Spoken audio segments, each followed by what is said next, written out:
नमस्कार। Sunset TV की team आज पहुंची है असम के कोकराझार जिले में।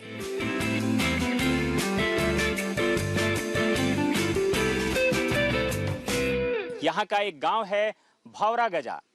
यहाँ पर 33 परिवारों का एक किसान क्लब है और ये रेशम की खेती करते हैं। इनोवेशन ये है कि 100 ग्राम रेशम के कीड़े का अंडा कीमत सिर्फ 800 रुपए और साल भर की आउटपुट औसत 3.5 लाख रुपए। आइडिया बुरा नहीं है, लेकिन ये इस आइडिया को एग्जीक्यूट कैसे करते हैं, देखते हैं स्मार्ट खेती में।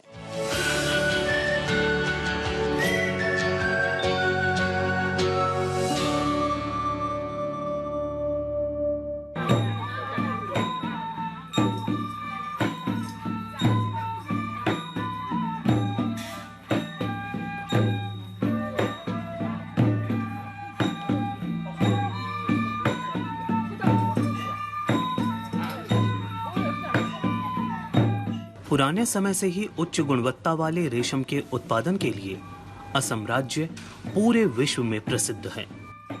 इसलिए ब्रह्मपुत्र नदी के किनारे उत्तरी तट पर बसा हुआ ये राज्य सिल्क के कपड़ों का स्वर्ग माना जाता है।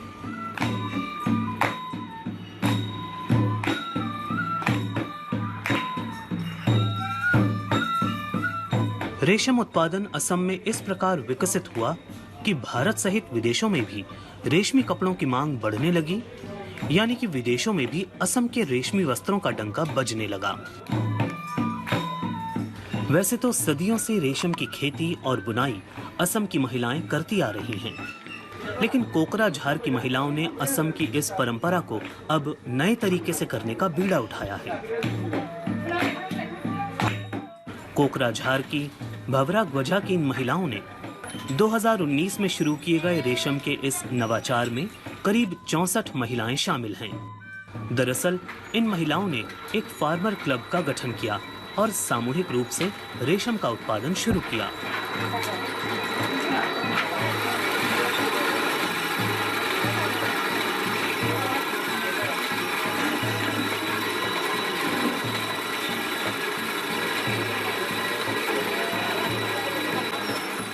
रेशम की खेती 3 प्रकार की होती है: मलबेरी खेती, टसर खेती और एरी खेती। यहाँ पर आप जो देख रहे हैं वो एरी सिल्क है। एरी सिल्क नरम और गर्म होता है, इसलिए इसका उपयोग शॉल और रजाई के लिए अधिक लोकप्रिय है। गांव की महिलाओं की जिंदगी भी रेशम से बदल गई है। जिले के कई गांवों में महिलाएं रेशम का उत्पादन कर रही हैं, जिससे वो घरेलू काम निपटाते हुए आराम से घर खर्च के लिए पैसे कमा रही हैं। रेशम के उत्पादन से न सिर्फ उनकी आर्थिक स्थिति सुधर रही है, बल्कि सामाजिक स्थिति में भी सुधार आया है।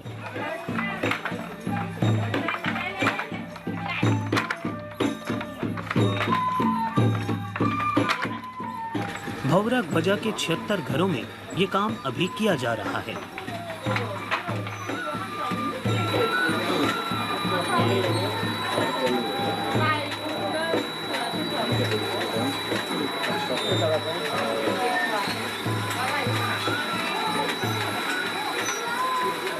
हम लोग यहाँ पे धागा निकल रही है, इंदी का धागा निकल रही है।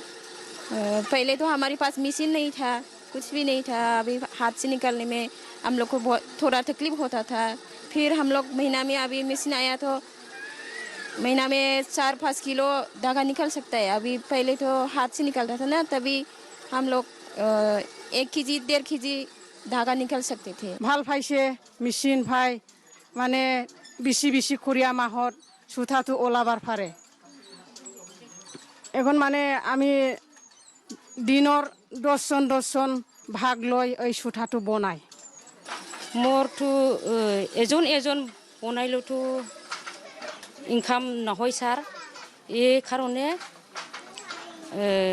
গ্ৰুপ বনায়া অলপ हुथा बानाया, अलप कापड़ बानाया, डेभलप बानायसो, अलप माने अलप ভাল হয় আর কি। এজন হইলে ভাল নহয়, এই কারণে हुथा बानाया, ग्रुप बनाया, हुथा बानाया बिक्री करे আর কি।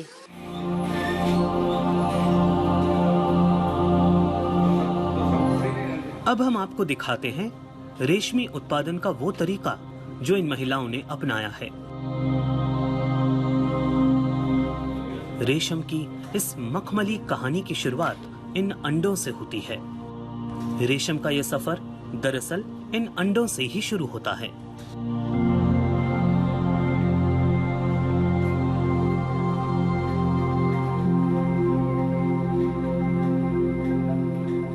और यही अंडे तितली बन के रेशमी चक्र को पूरा करते हैं।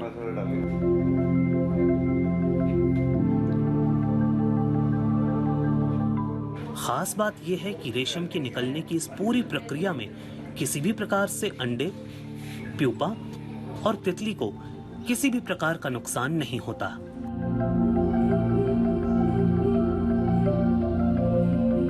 इसलिए इसे अहिंसा सिल्क भी कहा जाता है। मतलब सिल्क के वैसे धागे जिनके उत्पादन में रेशम के कीड़ों को नहीं मारा जाता।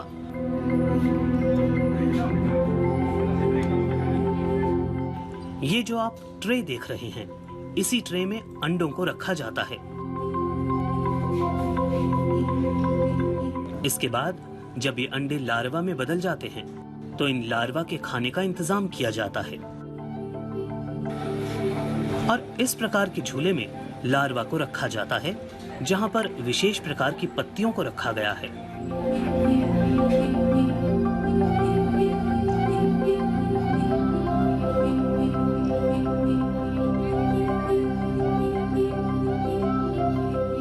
भावरा ग्वझा गांव में रेशम उत्पादन केंद्र के पास ही रेशम के कीड़ों की भोजन की व्यवस्था की गई है।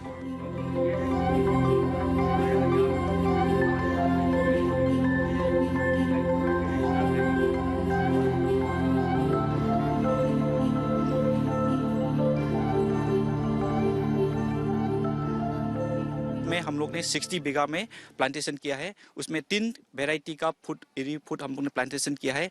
एक तो ये जो है आपके सामने ये केसर है, ये केसर प्लांटेशन हम लोग ने किया है। और दूसरी चीज़ जो है ये केसरू। ये केसरू क्यों किया है? क्योंकि ये पेरिनियल प्लांट है, मतलब ये हर साल चलते रहेगा, ये होगा तो इसका पेरिनियल है, इसीलिए ऑल द ईयर राउंड उसको फूड मिलेगा इसकी एरी को। तो दूसरी चीज़ जो है ये टोपियोका है। ये टोपियोका को हम लोग ने ये प्रोजेक्ट में क्यों लाया? क्योंकि टोपियोका लिव्स इरी का फूड हो जाएगा और इसके बाद उसका ट्यूबर जो है, ट्यूबर को फार्मर को एडिशनल इनकम मिल जाएगा। उसमें से वैल्यू एडिशन कर उसको बहुत सारे चीज़ बना सकता है, एनिमल फीड बना सकता है, उसको रो से भी खा सकता है, बॉयल कर भी खा सकता है। तो इसका भी फार्मर्स को एडिशनल इनकम आएगा, इसीलिए टोपियोका भी हम लोग ने इस प्रोजेक्ट में लाया हुआ है। एक बार जब कृमि अपने कोकून में प्यूपा बनाना शुरू कर देते हैं तो अलग अलग लंबे रेशे कोकून से निकाले जाते हैं और रेशम के धागे बनाने के लिए इसकी कताई की जाती है। इन कीड़ों को गोलाकार दिख रहे बांस के बने ट्रे में रखा जाता है, जिसको माउंटेस या चंद्रकी भी कहा जाता है।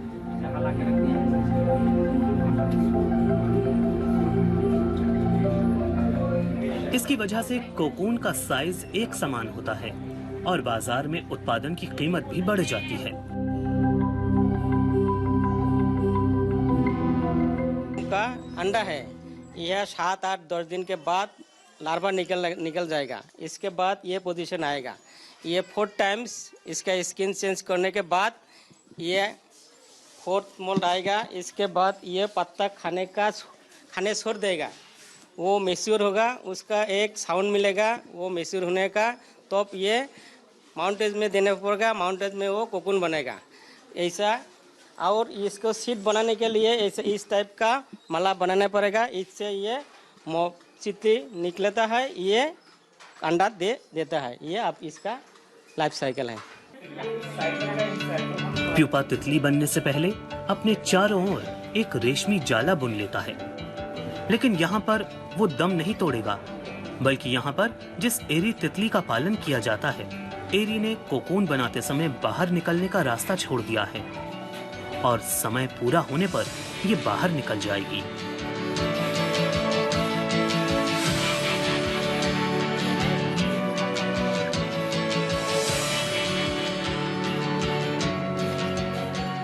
इसके इस सूते के क्वालिटी के ऊपर भी इसका प्राइस निर्भर करता है और इसी से फिर जब हम कपड़ा बुनते हैं तो उसका प्राइस हमें 8,000 से 10,000 रुपये में हम ये बिक्री कर सकते हैं। इसके अलावा अगर हम ये सूते को प्राकृतिक तौर से अगर हम इसे रंग करते हैं तो उसका प्राइस फिर और अधिक बढ़ जाता है। –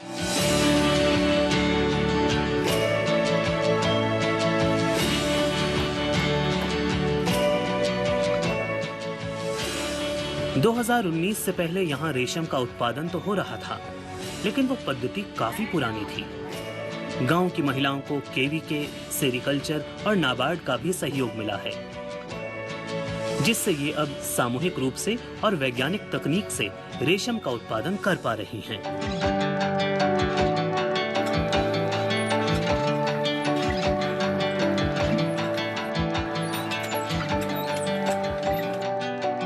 का जो एग्रीकल्चर है और दूसरा एग्रीकल्चर की कोई भी ये हो, साइंटिफिकली किए, लोगों साइंटिफिकली ये करने लगे ताकि उन लोगों का इनकम बढ़े।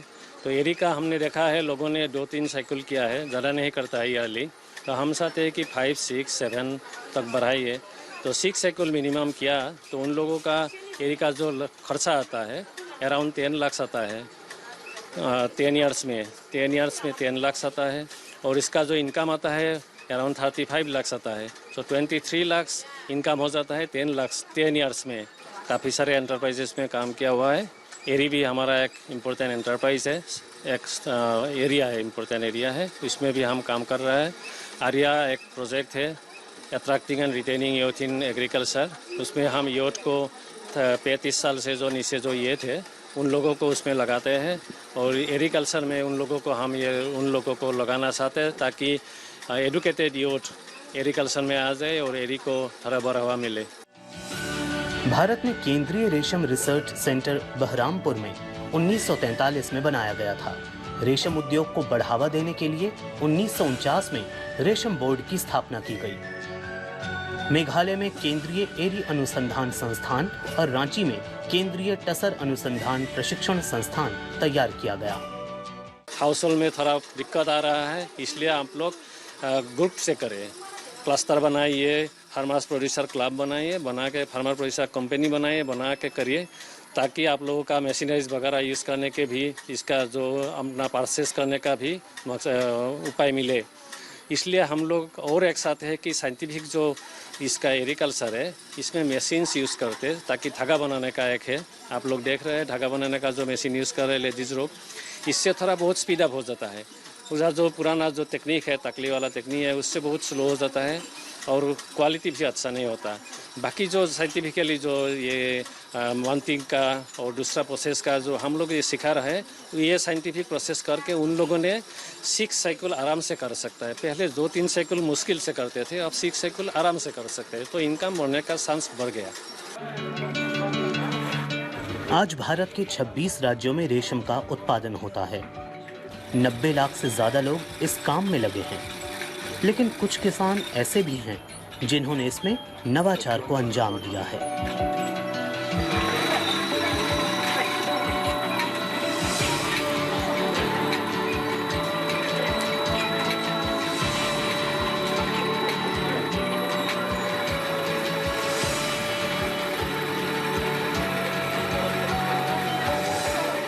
कभी हिंसा के लिए जाने जाने वाले इस जिले में अब सरकार की मदद से भवरा ग्वझा जैसे तमाम गांवों में विकास की कहानियां लिखी जा रही हैं।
यही रेशमी रूट है, सिल्क रूट है। और इस सिल्क रूट को हमने थोड़ी सी देर में समझने की कोशिश की है कि भारत के गांव-गांव में कामयाबी की ये कहानियां कैसे लिखी गई थी। वक्त एक छोटे से ब्रेक का है। ब्रेक के बाद जब हम वापस लौटेंगे तो आपको दिखाएंगे कामयाबी की एक और कहानी।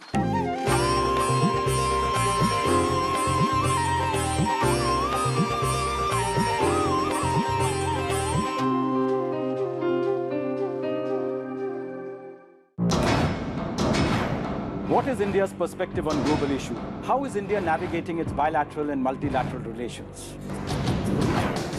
How do we decode foreign policy? And what is the impact India is having on the world? For an in-depth analysis of international affairs, watch Diplomatic Dispatch with me, Vikas Baru, only on Sunset TV. देखिए, मैं आपकी बात से partially सहमत हूँ। जिद कर शब्द प्रयोग ठीक नहीं है।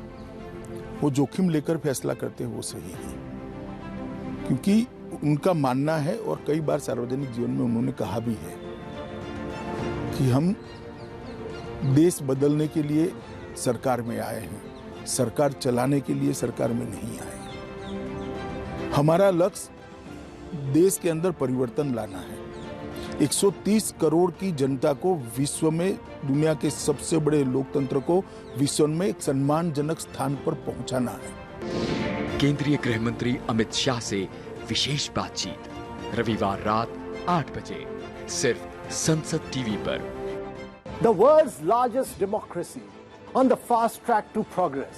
Its journey to a $5 trillion economy driven by big ticket reforms, groundbreaking projects, sustainable infrastructure. Watch the unfolding India growth story with me, Amitabh Khan, on Transforming India, only on Sansad Television.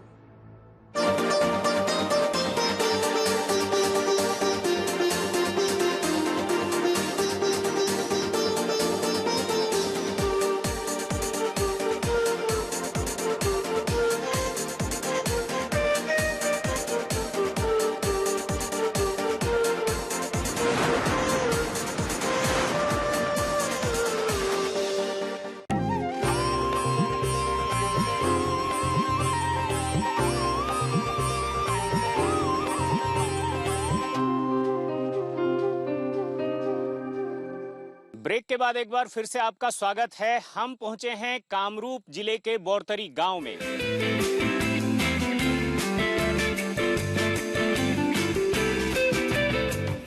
और यहाँ पर जो कौलिता हैं, जो किसान हैं, उन्होंने किस तरह से केले की फार्मिंग की है और 1 एकड़ में वो कितना कुछ कमा रहे हैं, ये समझने और जानने की कोशिश करेंगे। हम बता दें आपको कि हिंदुस्तान की तासीर और तस्वीर में केले की अहमियत है। 297 लाख मीट्रिक टन केला हर साल भारत के किसान पैदा करते हैं।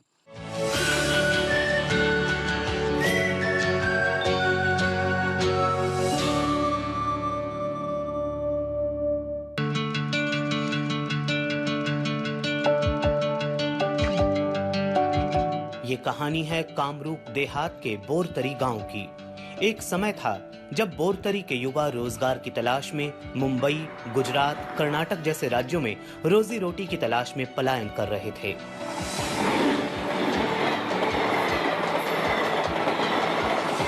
लेकिन अब तस्वीर बिल्कुल ही अलग है और अब पलायन पूरी तरह से रुक चुका है। इतना ही नहीं, जो युवा गुजरात और कर्नाटक नौकरी करने गए थे वो भी वापस लौट चुके हैं और ये सब संभव हुआ है खेती की बदौलत।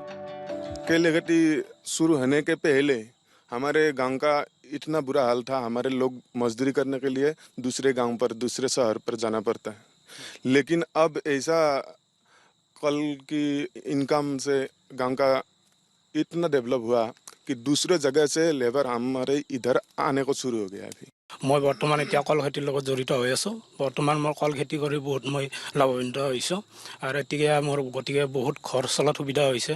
এতিয়া মোৰ গাড়ী মটৰ পকী ঘৰ এইবিলাক গতি হৈছে। एक समय था जब ब्रह्मपुत्र ने इस गांव की जमीन छीन ली थी। लेकिन वक्त के साथ हालात बदले और जमीनें सूद समेत वापस भी कर दी। परंतु एक बड़ी समस्या ये थी कि खेती योग्य जमीन तो थी, लेकिन जमीन का पीएच मान फसलों के लिए अनुकूल नहीं था और ये एक बड़ी चुनौती थी। लेकिन जहां समस्या है, समाधान भी वहीं से निकलता है। सोए गांव के ही गोविंदा ने केले की खेती के लिए कामरूप केवीके से मदद ली और फिर कमाल हो गया।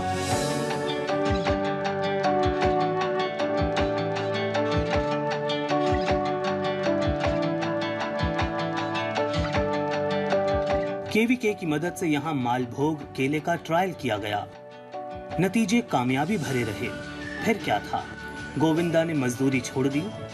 उसने अपनी खाली पड़ी जमीन के अलावा भी किराए पर जमीन लेकर केले की खेती शुरू कर दी। गोविंदा कोलिता, जो कि एक दिहाड़ी मजदूर था, वो अब एक कामयाब किसान बन चुका था। मैं पहले लेबर था। मैं 2007 में केला खेती स्टार्ट किया 1 एकड़ में। आज मैं 6 एकड़ केला खेती स्टार्ट था। और ये गांव में पहले कोई आदमी नहीं है, केले खेती का कोई आदमी नहीं है। आज मोर देन 500 केला खेती का फार्मिंग कर रहा है। मेरा मंथली 70,000 हुआ। मेरा घर में एक 4 व्हीलर है और एक ट्रैक्टर है। मेरा 3 बच्चा है, 2 बच्चा कॉलेज में पढ़ता है। गोविंदा कोलिता ने कामयाबी का ऐसा झंडा गाड़ा कि वो गांव के युवाओं के लिए प्रेरणा बन गए। इस युवा को देखकर करीब 8 गांव के लोग जो खेती छोड़ चुके थे, उन्होंने भी केले की खेती में हाथ आजमाना शुरू कर दिया। स्थानीय केवीके के अधिकारी भी इस सफल प्रयोग से काफी खुश हैं। वो बताते हैं कि किस तरह देखते ही देखते बाहर गए सारे युवा वापस लौट चुके हैं। पे जो पीएच है, ये पीएच थोड़ा ज्यादा हायर है और इस कंडीशन में नियर न्यूट्रल है। इस कंडीशन में मालभोग बनाना का जो एक प्रोडक्शन कंस्ट्रेंट था, जिसको हम पानामा ऑयल बोलते थे, वो पानामा ऑयल दिस लेवल में इसका प्रीविलेंस इतना नहीं है। तो यहाँ तो बिल्कुल नहीं है। तो एक्चुअली क्या है, 2007 में हमने from KVK actually we identified the soil suitability for Malbhog banana. Then immediately we actually one Govinda Kolita from this village. He was actually 2007 में ये डेली वेज लेबर था। he was a quite poor था। तो उसको motivate करके from 0.13 Hector में ये बनाना on trial basis में लगाया था। तो उसका जो सक्सेस, तो ये जो नेबरिंग जो अनएम्प्लॉयड यूथ था, ये देखा। तो इसके बाद 1 ईयर के बाद ये भी इंस्पायर्ड हुआ। तो they also started cultivating ये मालभोग बनाना। समृद्धि का अंदाजा आप इसी से लगा सकते हैं कि जिस गांव में कभी एक भी ट्रैक्टर नहीं था, वहां आज 250 ट्रैक्टर हैं। ये खुशी हमने गोविंदा के घर को देखकर भी महसूस की। आज वो एक दिहाड़ी मजदूर से सफल किसान बन चुका है।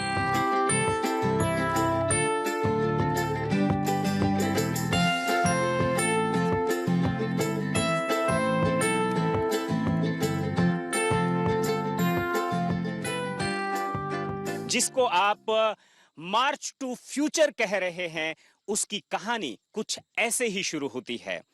अगर आपने भी कुछ यूनिक तरीके से, इनोवेटिव तरीके से आपने अपनी खेती को करना शुरू किया है, तो हमें जरूर बताइए। हम आएंगे आपके खेत तक और दुनिया को दिखाएंगे आपकी स्मार्ट खेती।